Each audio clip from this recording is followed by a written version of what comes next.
नाजरीन, वज़ीर आला सुहेल आफरीदी सिंध आए और उसके बाद उनका इस्तकबाल भी हुआ। उन्होंने सिंध हुकूमत का शुक्रिया भी अदा किया, मगर उसके बाद मामलात वैसे नहीं रहे और फिर उनकी तरफ से ये एतराज़ किया गया और तनकीद की गई कि सिंध हुकूमत ने सिंधी टोपी और अजरक की बेहुरमती की और हम इसकी मजम्मत करते हैं। बहरहाल वो कराची में रहे।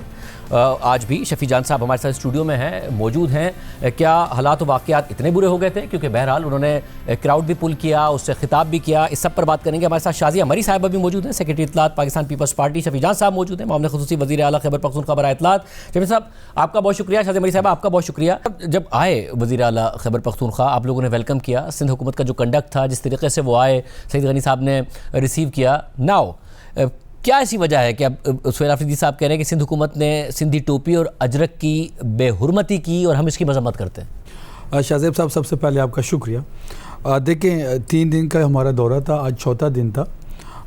अभी मैं सीएम साहब को एयरपोर्ट छोड़ के आया हूँ।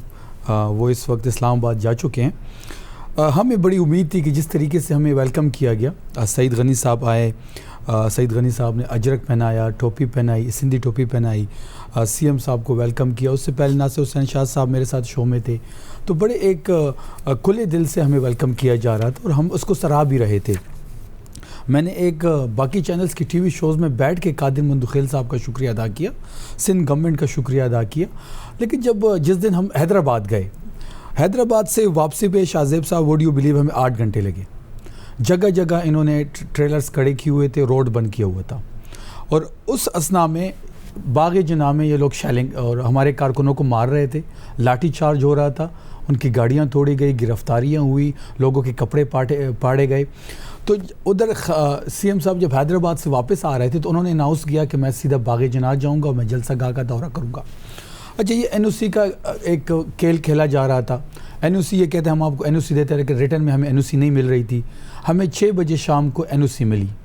हम हैदराबाद में थे।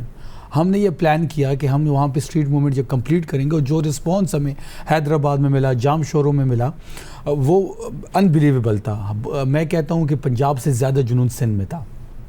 हम जब वापस आ रहे थे तो वापसी में हमने 5 जगह, मैंने, सीएम सुहेल आफरीदी साहब ने, मीना खान साहब ने, शाहिद खटक साहब ने, हमने ख़ुद गाड़ियों से उतर के गाड़ियों को साइड पे किया। उसका एक क्लिप भी मौजूद है। सिंध पुलिस से पूछा जाता है कि आपने रोड क्यों बंद किया, वो कहते हैं कि जी ऊपर से हमारे लिए ऑर्डर है। कोई रोड ब्लॉक नहीं था, ट्रेलर्स को बिल्कुल वर्टिकल साइड्स पे खड़ा कर दिया गया था। अब ये हमें भी पता नहीं चला कि क्या हुआ। पहले 2 दिन सब कुछ ठीक था। शायद इन्होंने जिससे पूछना था वहाँ से इनको कोई हामी जो है वो नहीं मिली। और दूसरी बात यह कि सिंध हुकूमत एकदम से घबरा गई। मतलब शैलिंग करना, लोगों को लाठी चार्ज करना। एनओसी भी आपने दी हुई है, एनओसी देने के बावजूद आप ग्राउंड में शैलिंग कर रहे हैं। ना हमारा कंटेनर छोड़ा गया, ना हमारा साउंड सिस्टम छोड़ा गया, ना हमारी लाइट्स का सिस्टम छोड़ा गया। उसके बावजूद हम अगली सुबह 8 बजे पहुंचे हैं कराची और हमने बाग़ जना का दौरा किया। शाजिया मरी साहब, ज़ाहिर बहुत अच्छा वेलकम हुआ और फिर पाकिस्तान तहरीक इंसाफ की तरफ से उसको सराहा भी गया। और ज़ाहिर सिंध हुकूमत में पीपल्स पार्टी ख़ुद भी कहती है और तहरीक इंसाफ का वो इल्ज़ाम भी नहीं है कि सिंध में कि आप फॉर्म 47 से जीते हों, वो वाला पॉलिटिकल चैलेंज भी नहीं है। तो ये हुआ क्या है? वो कह रहे हैं कि शुरू के 2 दिन बहुत अच्छा हमें रिस्पांस मिला। क्या वाकई जो आप लोग कर रहे थे, आपके ऊपर दबाव आया जिसके तहत ये सब हुआ? शुक्रिया शाहजेब, आपने प्रोग्राम में शामिल किया। देखिए, ये सबको पता है कि किस तरीके से सिंध हुकूमत ने खैबर पख्तूनख्वा के जो चीफ मिनिस्टर हैं, जो कि एक आईनी ओहदे पे फाइज हैं, किस तरीके से उन्हें वेलकम किया। और यकीनन अभी भी मैं सुन रही हूँ पीटीआई के जो नुमाइंदे हैं उन्होंने भी बताया। और मैं समझती हूँ कि ये न सिर्फ सिंध की रिवायत है बल्कि ये इसकी कदरें हैं और सियासत में ये अखलाकी कदरें हुआ करती थी। शायद ये तो पता नहीं कहाँ से दस्तों गिरेबा होना, गालम गलोच करना, गाली ब्रिगेड बन गई। जिसने जितनी बड़ी गाली दी उसको उतनी बड़ी शाबाशी मिली, जिसने जितना ज्यादा किसी को बदतमीजी से पुकारा उसको थप्पी दी गई। तो ये शाबाशियां जो हैं लेकर लोगों ने इस सियासत को, जो पाकिस्तान में जो सियासी माहौल है, उसको चीप कर दिया है। ये बड़ा अफसोसनाक अमल है।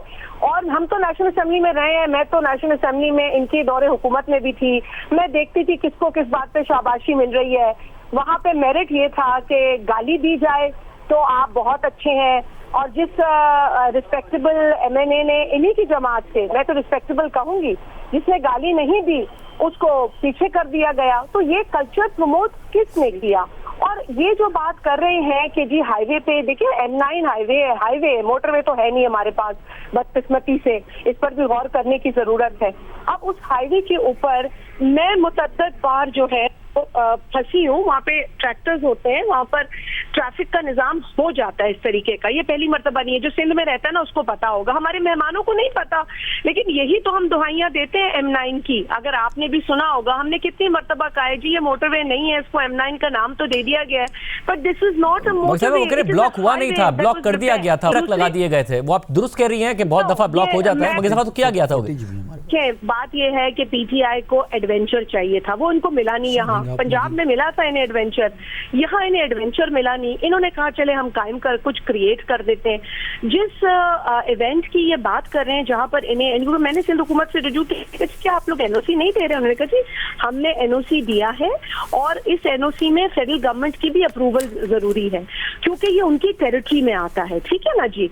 तो शाज़ेब फिर उनकी अप्रूवल आई है, हालांकि देर से आई, लेकिन not after their event, before their event. Now they wanted to do an event on the street. अब देखिए स्ट्रीट में हमें भी पता है 50 बंदा 500 लगता है, वो एक टैक्टिक होता है। ये आपके भी कैमरामैन सारे जानते हैं कि क्या ऑप्टिक्स किस तरह बनाए जाते हैं। उस ग्राउंड के अंदर 60-70 हजार बंदा आ सकता है, इतनी कैपेसिटी है। अब मुझे तो ऐसा लगता है कि शायद हमारे पीटीआई के, ये मेरे लिए काबिल एहतराम है, मेंबर है असेंबली के, शायद इनके पास वो बंदा ही ना हो दिखाने के लिए, तो this was an easy way out. मगर जो कल तसादुम हुआ उसके लिए तो नासिर हुसैन शाह साहब ने खुद ने कहा, मगर शादी बड़ी साहब, नासिर हुसैन शाह साहब ने खुद ने कहा कि जो कुछ हुआ उस पर जाती तौर पर माजरत ख्वाह, पुलिस और पीटीआई के दरमियान तसादुम की इंक्वायरी हो रही है, जो भी कसूरवार होगा उसको जरूर सजा दी जाएगी। ये तो नासिर हुसैन शाह साहब ने भी कहा। अगर होगा, but from the face of it that doesn't seem to be a problem. देखिए चले आप हाईवे को, अगर अब मैं भाई की बात, ट्रेलर लगा था वो देख लें किसने लगाया था, पर ये तो एनओसी वाला मामला तो बड़ा क्लियर है ना, क्रिस्टल क्लियर है। आपको एनओसी मिली, आप ग्राउंड में जाके करें ना अपना जलसा। भाई किसने मना किया आपको? एसएसयू आपको पता है ना, स्पेशल सिक्योरिटी है यूनिट है, उसकी एहलकार जो चीफ मिनिस्टर है उनके साथ असाइंड थे। शाज़ेब अब क्या करें हम, और इससे ज्यादा हम क्या करें भाई? सिक्योरिटी भी दी हुई थी, एक आईनी ओहदे की प्रोटोकॉल बनती है, वो कह रहे हमने प्रोटोकॉल भी दिया, सिक्योरिटी भी दी थी और हमने एनओसी भी दी थी। आप जलसा स्ट्रीट पर करना चाहते थे ताकि ज्यादा लोग हम कोई स्ट्रीट पे जलसा नहीं करना चाह रहे थे। देखिए शेलिंग क्यों हुई ग्राउंड में, आपने हमें एनओसी दी, आपने हमारा कंटेनर क्यों नहीं छोड़ा, आपने हमारा स्टेज क्यों नहीं छोड़ा, आपने साउंड सिस्टम क्यों नहीं छोड़ा, आपने लोगों पे शेलिंग क्यों की? जब सोहेल आफरीदी साहब जिस दिन जलसागाह जाना था, फार्म हाउस से हम निकले, तब भी इन्होंने सिंध पुलिस के मोबाइल लगे हुए थे। मैंने अपने हाथों से उनको रिक्वेस्ट ही किया, उसके वो फुटेज मौजूद है कि हमें जाने दे, हम कानून को हाथ में नहीं लेना चाहते थे। हमारे पास तो हज़ारों लोग थे, एक मोबाइल या 2 मोबाइल को हटाना कितनी बड़ी बात है, लेकिन हमने कानून को हाथ में नहीं लिया। बात बड़ी साफ़ है शाज़ेब साहब, ये लोग बुखलाहट का शिकार है। सोहेल आफरीदी को जिस चौक पे वो खड़ा हुआ, कराची के जिस एरिया में हम गए वहाँ पे हज़ारों लोग हमारे यहाँ इर्द गिर्द जमा हुए। ये भुट्टो की सियासत जो इनके है, ये कच्ची जो थोड़ी बहुत रह गई थी वो सोहेल आफरीदी ने तहस नहस कर दी। इनको ये एक्सपेक्टेशन नहीं थी कि इतने लोग निकलेंगे, इनको एक्सपेक्टेशन ही नहीं थी कि इतना जो कराची का जो अवाम है, या हैदराबाद में या जाम शोर में, हम जिस चौक पे भी गए हैं हज़ारों लोग वहाँ पे निकले हैं। ना हमने बिरयानी दी है, ना हमने ट्रांसपोर्ट दिया है, ना हमने जूस के डब्बी दी है, ना हमारे पास कोई सिस्टम था। ये तो सोहेल आफरीदी साहब का, इमरान खान साहब के वो नामजद करद वज़ीर आला है, उसको देख के लोग जुड़ रहे थे, और जो जितनी अवाम बागी जनाब में थी वो विजुअल तो आपके सामने है। भुट्टो की सियासत वाली बात कर रहे हैं, जो कराची के अलावा जो दीगर एरियाज है उसमें इतना बड़ा चैलेंज आपने, जो आपका पीक क्लेम है 2024 के इलेक्शन के हवाले से, उसमें भी नहीं दिया पीपल्स पार्टी को। तो आपको कैसे लगता है कि आप इस वक्त उन्हें ये चैलेंज दे रहे थे और क्राउड की वजह से अचानक पीपल्स पार्टी जो है वो घबरा गई? आपने विजुअल्स देखे बागी जनाब में कितना क्राउड था। अब हमने जाम शोरों में जो देखा, मैं जानना चाह रहा हूँ कि आपका क्लेम यह है कि कोई ऊपर से ऑर्डर आया इसलिए घबरा गए, या आपका यह कि क्राउड देख के घबरा गए? देखें, इनके सिंध के वज़ीर आला कहते हैं कि जी मुझे इजाज़त नहीं मिली मुलाकात की सीएम सोहेल आफरीदी साहब से। एक नोट कर लें, जलसा गा के पहले ये एनओसी हमें नहीं दे रहे थे, हमने कहा कि जी हम पहला राउंड जीत गए, ये हम एनओसी नहीं दे रहे, एनओसी इन्होंने ग्रांट कर दी, एनओसी के बाद उन्होंने शेलिंग क्यों की। देखिए बात बड़ी सिंपल है, इनको ये एक्सपेक्टेशन नहीं थी कि लोग निकलेंगे, जब लोग निकले हैं इन पे प्रेशर आए ऊपर से, जहाँ से इन्होंने पूछना था, जहाँ से शहबाज शरीफ पूछते हैं, क्योंकि ये दोनों तो एक लाइन में खड़े हैं। जो गड़ी खुदा बख्श में आपने देखा जिस तरीका के ये कह रहे हैं कि एनओसी मिल गई, एनओसी के बाद शेलिंग की गई क्योंकि एक्सपेक्टेशन नहीं थी कि इतना क्राउड पुल कर पाएंगे, वो क्राउड देखकर प्रेशर आया आप लोगों पर। मैं क्या कहा कि हमने एक कामयाबी हासिल कर ली, बट एनओसी नहीं मिली या मिली, देखें यही बात है ना, दिस इज ये इनकी जहनियत है। अब हमने कभी देखिए हम इनका, अब आप देख लें पूरी हिस्ट्री 9 मई आपके सामने और भी वाकयात है, असेंबली के कॉन्डक्ट को देख लें जी। हम तो असेंबली में बैठे होते थे, अब मेरा भाई वहाँ नहीं होते थे, लेकिन भाई जितनी बड़ी गाली होती थी ना, आपका लीडर उस बंदे को उतना ज्यादा बड़ा ओहदा देता था। आपकी जमात में ये बात कोई हिडन नहीं है, कोई अब ओपन ये स्टोरी है कि गाली वाले को प्रमोशन मिलती थी, जो जिसकी दाढ़ी नोचता था उसको थप्पी मिलती थी, शाबाशी मिलती थी। गाली ब्रिगेड आप लोगों को कहा जाता है आज भी। बात सारी ये कि अगर आपको 200 बंदा, 400 बंदा, 500, 1000 भी बंदा मिलने आएगा तो भाई हमें क्या प्रॉब्लम है। और पार्टीज एग्जिस्ट करती हैं सिंध में, लेकिन हकीकत ये भी है कि एतमाद पाकिस्तान पीपल्स पार्टी पे लोग बार बार जाहिर करते हैं। आप कोई भी इलेक्शन उठा ले भाई मेरे, बड़ी दिक्कत बड़ी तकलीफ से हम गुजरे हैं। हमने तो आपकी धांधली को भी भुगता है, जब आप लोग बड़े पुरुम्मीद और पुरएतमाद थे और आ गए थे, इतनी सीटें जो आपको दे दी गई थी और हमारे ही चेयरमैन ने सिलेक्टेड का आपको लकब दिया तो आपने तालियां भी बजाई। फिर आपको शायद किसी ने कहा कि ये लकब कोई एजाज नहीं है, लेकिन ये बड़ा आप लोगों को अपनी हिस्ट्री देखनी चाहिए। और शहीद भुट्टो पर बात करने से पहले आप सोचें, क्योंकि शहीद भुट्टो एक फलसफा है। ये जो आप लोगों के ट्रोल्स लिखते रहते हैं ना कि भुट्टो जिंदा है, ये आप लोग कह रहे हैं जी भुट्टो जिंदा है, ये फलसफा है भाई, जो जिंदा रहता है फलसफा ही जिंदा रहता है, फलसफे से ही जमात चलती है। और अल्हम्दुलिल्लाह पाकिस्तान पीपल्स पार्टी के पास आइडियोलॉजी है। हम अफराद के पीछे नहीं भाग रहे हैं, हम अपने आइडियोलॉजी के साथ जुड़े हुए हैं। आप जहां भी जाएंगे आपको सिंध में इज्जत मिलेगी, क्योंकि सिंध के लोग इज्जत देते हैं। आज ही सेक्रेटरी जनरल है पाकिस्तान पीपल्स पार्टी के हुमायूं खान साहब, वो केपी के हालात के हवाले से उन्होंने एक बड़ा संगीन बयान दिया है। क्या हालात है केपी के अंदर? भाई आप अपने तर्ज हुक्मरानी पे तवज्जो दें, ना कि आप एक सीएम को दूसरी जगह लाते हैं, लाएं 100 बिस्मिल्लाह, लेकिन इस तरह आके उनसे एडवेंचर्स ना करवाएं। यहाँ तो आपको एडवेंचर मिला नहीं, लेकिन आपने क्रिएट किया। आप फिर भी आएंगे आप क्या व्हाट इज नेक्स्ट नाउ? क्योंकि ज़ाहिर इमरान खान साहब ने भी कैद में जाने से पहले और जब उनकी हुकूमत गई उन्होंने मुतादिद जलसे किए, 50 से ऊपर गालिबन जलसे किए, सब कुछ किया, बट चीज़ें उस तरीके से फेवर में नहीं जा सकी। अगर पॉपुलैरिटी बढ़ी भी तो हमें नज़र आया कि हालात वाक़यात कुछ ऐसे हो गए कि पार्टी नहीं, असेंबलियाँ तोड़ना, दीगर मामलात हुए। अब क्या हो जाएगा? अगर आप कराची में आप स्ट्रीट मूवमेंट किए, क्या ये जितने लोग आपने यहाँ क्राउड पुल किया है वो क्या इस्लामाबाद आ जाएगा? क्योंकि माजी में ऐसा नहीं हो सका है। क्या है अल्टीमेट ऑब्जेक्टिव क्या है? देखिए मैं बिल्कुल आपके सवाल पे आऊँगा, लेकिन शाज़िया मरी साहिबा मेरी बहन है, वो शेलिंग की बात पे नहीं आई, उसने शेलिंग का जवाब नहीं दिया। देखिए मैं 10 साल बाद कराची आया हूँ और वुड यू बिलीव कि मैंने कराची के जो हालात देखे हैं, और मैं अभी रिसेंटली दुबई से भी होके आया हूँ, ये जो इनके जो हालात है करप्शन के, देखिए मैंडेट तो हमारा था, कराची की सारी सीटें हमारी छीनी गई है, फॉर्म या इनको मिली है या एमक्यूएम को मिली है, इन्होंने तो सिंध का बेड़ा गर्क कर दिया। ये किस मुंह से परफॉर्मेंस की बात कर रहे हैं? खैबर पख्तूनख्वा की परफॉर्मेंस सिंध कर, अभी इंटरनेशनल ट्रांसपेरेंसी की रिपोर्ट आई है, सबसे ज़्यादा करप्शन सिंध में 46% है, 39% पंजाब में है। तो ये गवर्नेंस की बातें ये ना करें, ये इनकी मुँह से अच्छी नहीं लगती, ये बौखलाहट का शिकार हैं इनके। हाँ भुट्टो तो जिंदा है, लेकिन सिंध की आवाम मर गई है।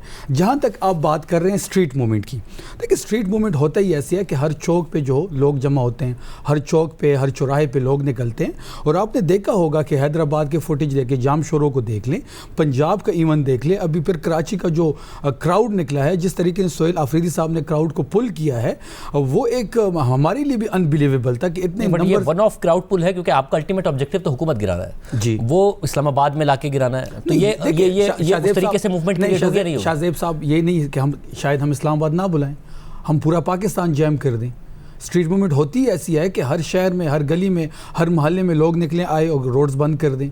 स्ट्रीट मूवमेंट का नाम ही इसका है। देखिए अभी हम बलूचिस्तान जा रहे हैं, फिर ये तो आपने देख लिया ना कि ना सिंध हुकूमत ऐसा करने देगी ना पंजाब हुकूमत आपको ऐसा करने देगी, तो क्या आप सिर्फ खैबर पख्तूनख्वा आखिर में बंद करेंगे? आपने देखा होगा कि जब लोग निकलते हैं फिर ये भी बौखलाहट का शिकार हो जाते हैं, फिर ये शेलिंग करते हैं, फिर लाठीचार्ज होता है, फिर गाड़ियां तोड़ते हैं, फिर ये मोबाइल रास्ते में खड़े कर देते हैं, ट्रेलर। क्या आपके पास इतना क्राउड है कि आप इस बात को ओवर पावर कर जाएंगे? कराची का क्राउड आपने नहीं देखा क्या? सिंध की हुकूमत ने कराची का क्राउड नहीं देखा?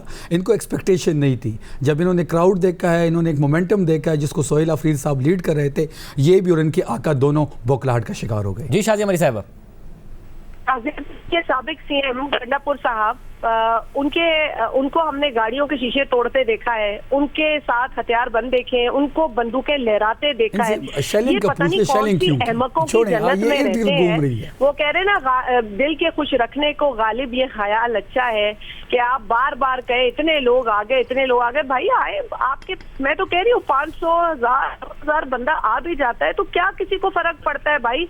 ये तो इलेक्टोरल प्रोसेस बताता है ना, जो आपने बावजूद अपनी जो अंपायर की उंगलियां अपने हाथ में रखी, बावजूद आपने कौम का बाप जिसको बना दिया, लेकिन इलेक्शन लोगों ने बड़ी तकलीफ से पीपल्स पार्टी को सिंध में जिताया है। ये शेलिंग के ऊपर इशारा करें कि कम से कम उसका जवाब दीजिए, क्योंकि नासिर शाह साहब ने कहा था कि उसकी तहकीकात होगी, कसूरवार जो होंगे उनको सजा दी जाएगी। क्या हुआ है उसका?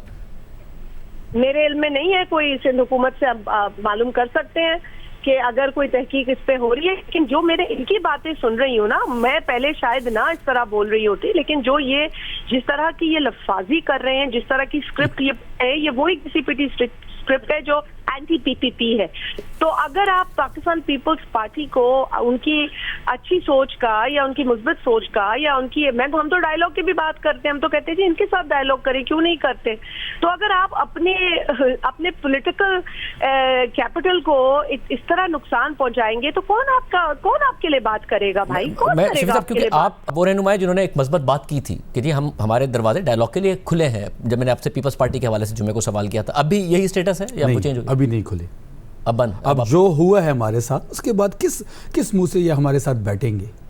इनके इख्तियार में नहीं है। एनओसी दे देते हैं, शेलिंग करते हैं, ये मुज़ाकरात इनके इख्तियार में है, ये बेइख्तियार हैं, ये भर्ती किए गए लोग हैं, ये बेबस है, चाहे नून लीग हो चाहे पीपल्स पार्टी हो।